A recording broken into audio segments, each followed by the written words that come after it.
Viva! Bem-vindo ao podcast do Banco de Portugal. O meu nome é Maria João Gago e hoje tenho para a conversa a vice-governadora Clara Raposo e o diretor adjunto de Mercados e Reservas, José Pedro Braga. Vamos conversar sobre o relatório da implementação da política monetária que acaba de ser divulgado e ficar a conhecer como é que são aplicadas as decisões de política monetária adotadas pelo Conselho de Governadores do Banco Central Europeu. Clara, Zé Pedro, muito obrigada por terem aceitado este convite. Clara, o valor dos fundos que os bancos portugueses obtiveram junto do Banco de Portugal no ano passado diminuiu de forma significativa. O que explica esta queda? É um movimento que vai manter-se? Olá Maria João, Zé Pedro, é um gosto estar aqui. Ora bem, de facto, 2022 foi um ano de viragem na política monetária no Eurosistema, aliás, pelo mundo inteiro, mas em particular no Eurosistema. Isso fez com que, para além das alterações das taxas de juros de referência, também houvesse uma preocupação especial na forma como a política monetária é transmitida ao sistema, a forma como os bancos vão gerindo a sua liquidez e depois a transmitem ao resto da economia.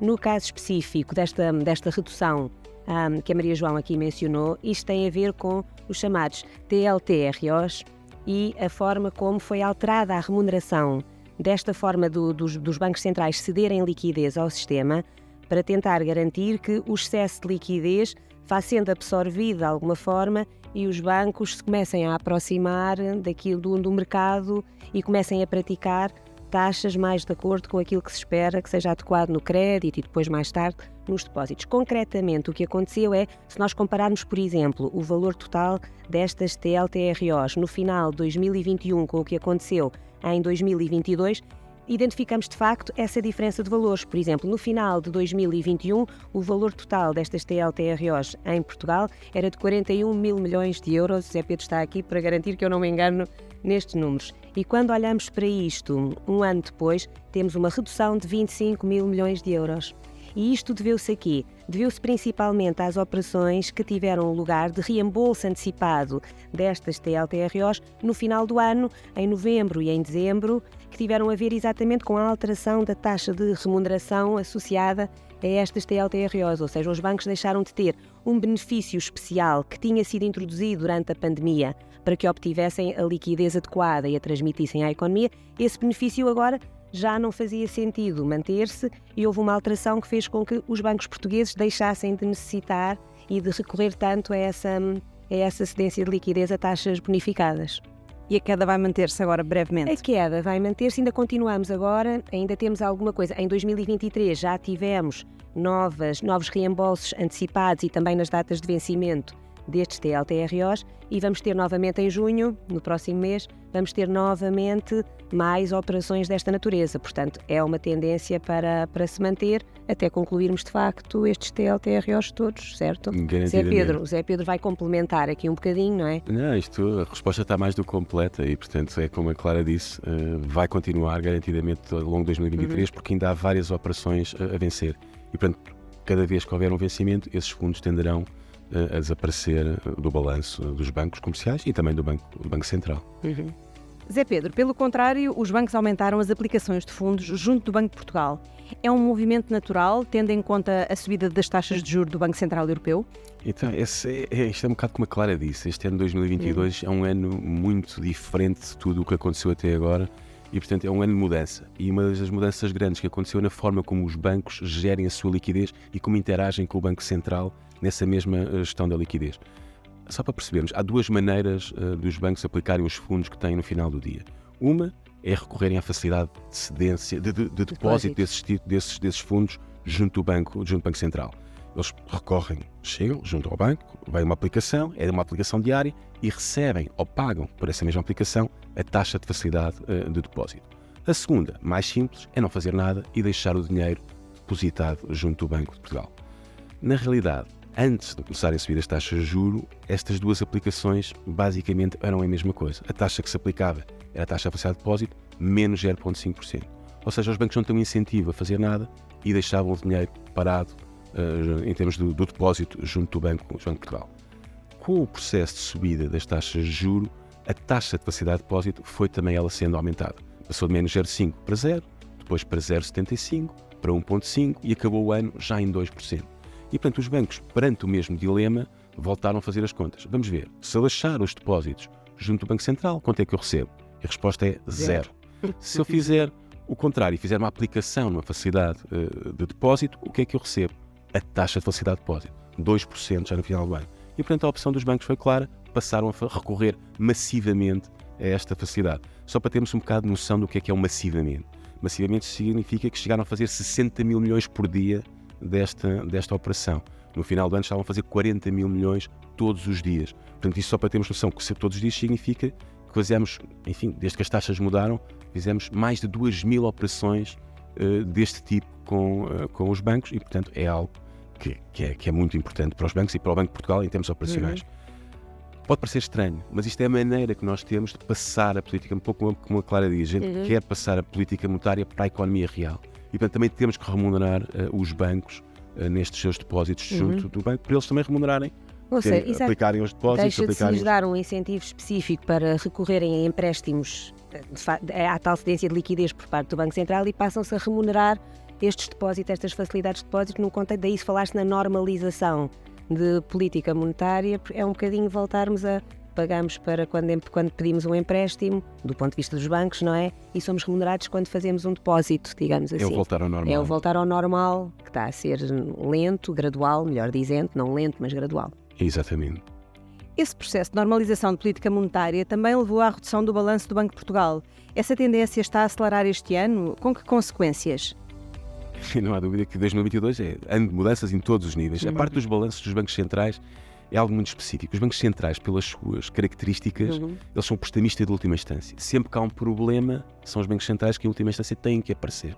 Se há uma crise, é o Banco Central que tem que dar liquidez. É o Banco Central que tem que pedir a entrada de um ciclo vicioso que possa ocorrer. Isso aconteceu na grande crise financeira de 2018, aconteceu na crise da dívida soberana, aconteceu na crise do Covid. Os bancos centrais atuaram com cedência de liquidez, com programas de compra e, portanto, os balanços dos bancos centrais aumentaram em função dessa mesma atuação. E o Banco de Portugal foi igual aos restantes bancos centrais.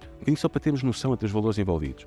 Em 2017, antes da primeira grande crise, grande crise financeira, o nosso balanço era cerca de 40 mil milhões de euros.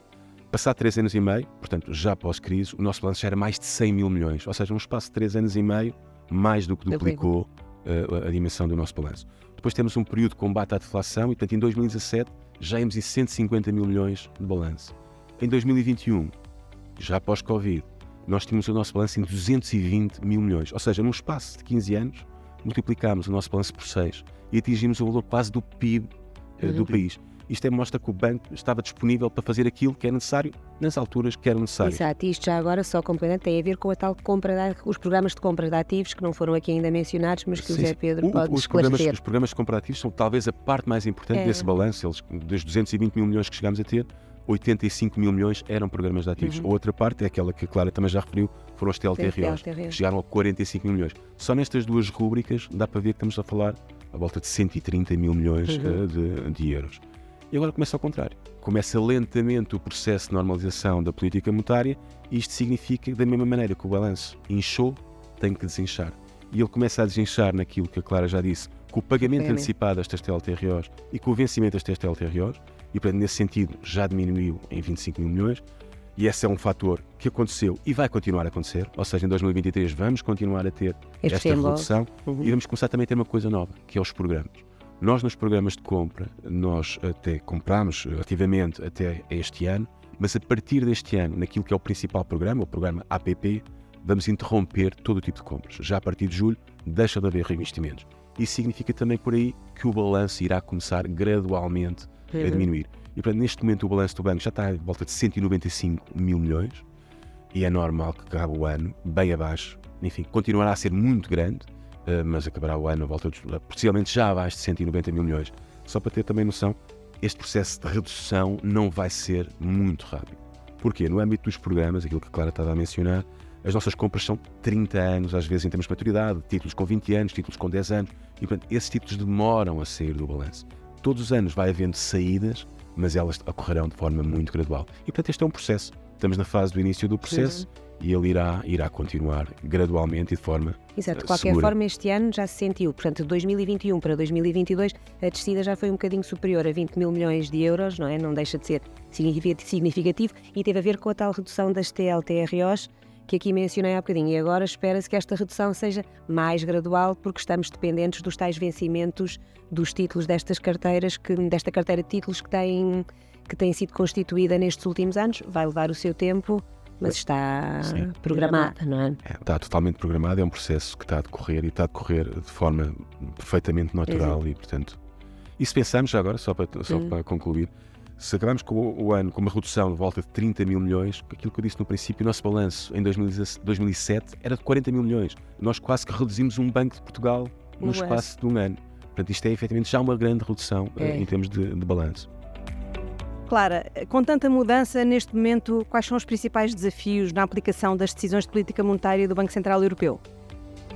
Exato, de facto os desafios são bastante, nós nunca nos podemos esquecer da verdadeira missão, dos grandes objetivos dos bancos centrais e no caso do BCE e de nós integrados no Eurosistema, não é? Estamos ainda com uma situação de inflação acima daquilo que é o alvo, o target no médio prazo para o BCE e, portanto, todas estas medidas de subidas de taxa de juro, alteração de política de recompras de ativos, etc., tentam levar a que o sistema, com esta redução de liquidez, etc., consiga trazer-nos também a uma situação de redução de inflação no médio prazo.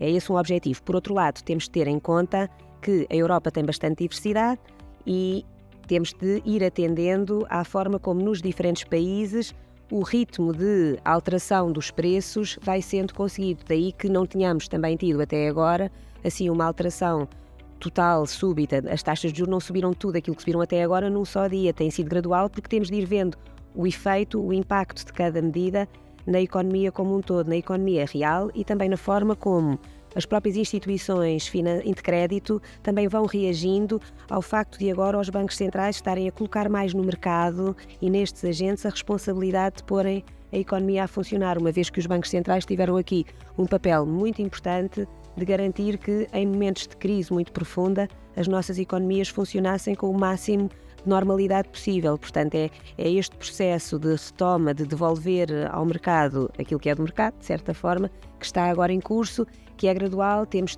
também de ter em atenção que o tema da estabilidade financeira é também muito importante. As alterações não podem ser súbitas de forma a causar instabilidade adicional. Portanto, é progressiva.